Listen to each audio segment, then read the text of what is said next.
दक्षिण गुजरात से एक ऐसी प्रेरणादायक कहानी सामने आ रही है जहां पर आपको बता दें कि अभी फिलहाल जो है खबर निकल कर आ रही है कि ये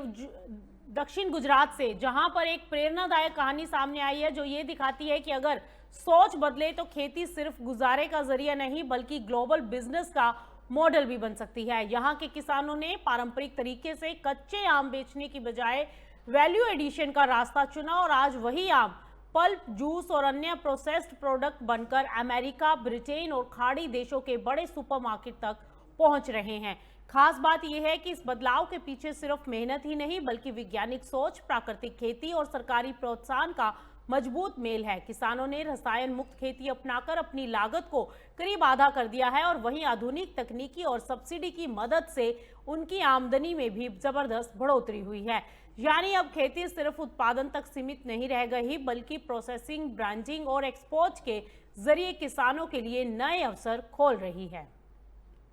खास કરીને नवा नवा फळपाक वावेतर पर सहाय आपे छे, शाकभाजीनी खेती पर सहाय आपे छे, फूलपाकनी खेती पर सहाय आपे छे।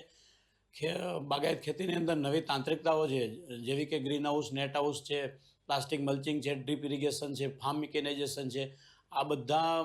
माटे पण खेडूतोने विविध योजना अंतर्गत सहाय चूकवे छे